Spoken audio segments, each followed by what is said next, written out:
Assalamualaikum warahmatullahi wabarakatuh. Perkenalkan, nama saya Konitatul Hilmi Alyuta. Di sini saya akan menjelaskan tentang konsep desain atau prototipe dan kemasan produk barang atau jasa. Pengertian prototipe produk. Prototipe produk atau purwarupa produk adalah bentuk dasar dari sebuah produk, merupakan tahapan yang sangat penting dalam rencana pembuatan produk karena menyangkut keunggulan produk yang akan menentukan kemajuan suatu di masa akan datang. Tahapan ini paling penting dalam awal plan pembuatan produk karena prototipe dibuat untuk diserahkan pada pelanggan agar pelanggan dapat mencoba kinerja prototipe tersebut. Jika pelanggan ada komplain ataupun masukan mengenai prototipe tersebut, maka industri akan mendokumentasikannya untuk proses perbaikan prototipe tersebut, sehingga menciptakan suatu sistem inovasi produk yang dibangun bersama-sama antara industri dan pelanggan sebagai upaya pemenuhan kepuasan pelanggan atau customers.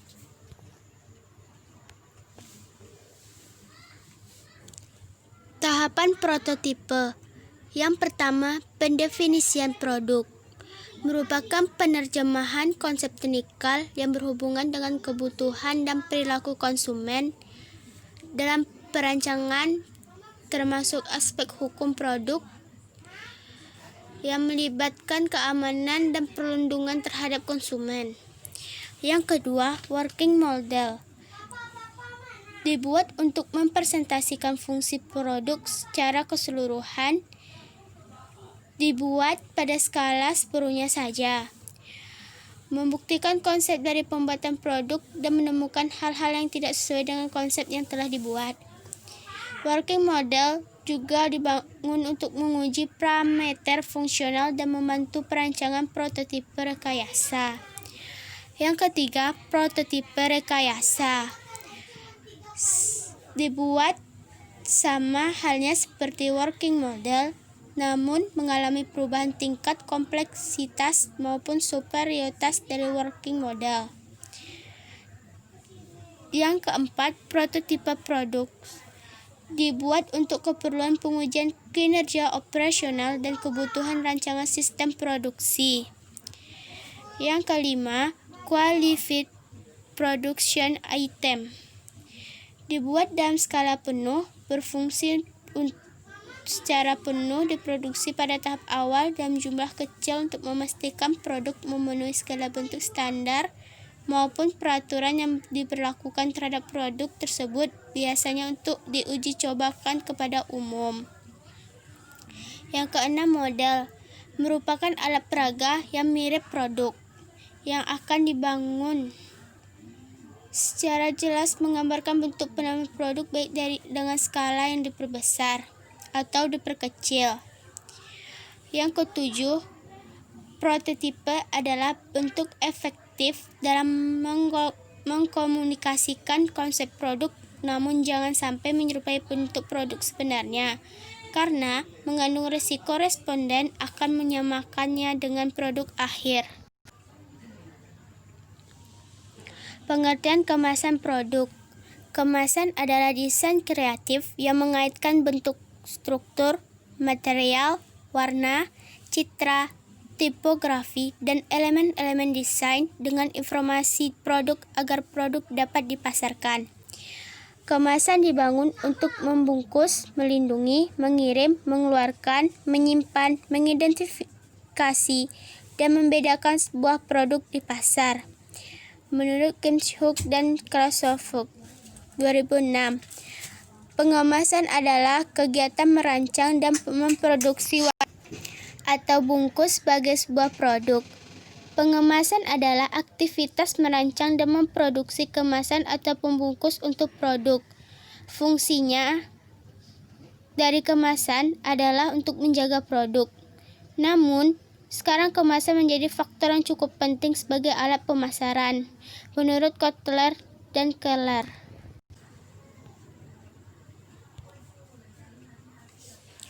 Fungsi kemasan produk. Yang pertama ada fungsi protektif, berkenaan dengan proteksi produk, perbedaan iklim, prasarana transportasi, dan saluran distribusi yang semua berimbas pada pengemasan. Dengan pengemasan protektif, para konsumen tidak perlu harus menanggung risiko pembelian produk rusak atau cacat. Yang kedua, ada fungsi promosional. Peranan kemasan pada umumnya dibatasi pada perlindungan produk. Namun, kemasan juga digunakan sebagai sarana promosional. Menyangkut promosi, perusahaan mempertimbangkan preferensi konsumen menyangkut warna, ukuran, dan penampilan. Selain berfungsi sebagai media pemasaran, kemasan juga memiliki beberapa fungsi lain, yaitu sebagai berikut. Yang pertama, kemasan melindungi produk dalam pergerakan. Salah satu fungsi dasar kemasan adalah untuk mengurangi terjadinya kehancuran, busuk, atau kehilangan melalui pencurian atau kesalahan penempatan. Yang kedua, kemasan memberikan cara yang menarik untuk menarik perhatian kepada sebuah produk dan memperkuat citra produk. Yang ketiga, kombinasi dari keduanya, marketing dan logistik, di mana kemasan menjual produk dengan menarik perhatian dan mengkomunikasikannya.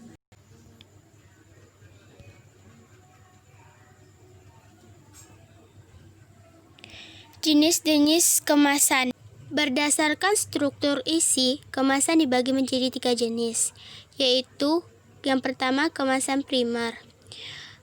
Kemasan primer yaitu bahan kemasan langsung mewadahi bahan pangan, contohnya kaleng susu, botol minuman, dan lain-lain.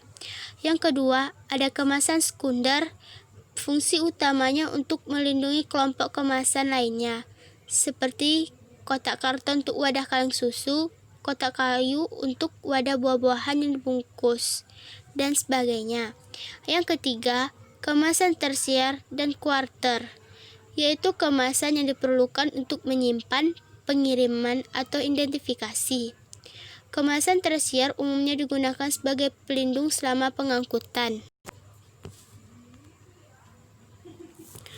Berdasarkan frekuensi pemakaiannya, kemasan dibagi menjadi 3 jenis, yaitu pertama, kemasan sekali pakai atau disposable, yaitu kemasan langsung dibuang setelah 1 kali pakai, contohnya bungkus plastik. Yang kedua, kemasan yang dapat dipakai berulang kali atau multi-trip. Jenis ini umumnya tidak dibuang oleh konsumen, tetapi dikembalikan lagi pada agen penjualan untuk kemudian dimanfaatkan ulang oleh pabrik, contohnya botol minuman, dan lain-lain. Yang ketiga, kemasan yang tidak dibuang atau semi-disposable.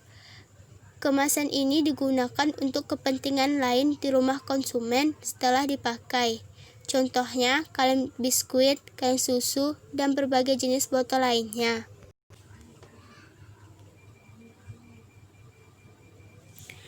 Berdasarkan tingkat kesiapan pakai, kemasan dibagi menjadi 2 jenis, yaitu pertama kemasan siap pakai, yaitu bahan kemas yang siap untuk diisi dengan bentuk yang telah sempurna sejak keluar dari pabrik.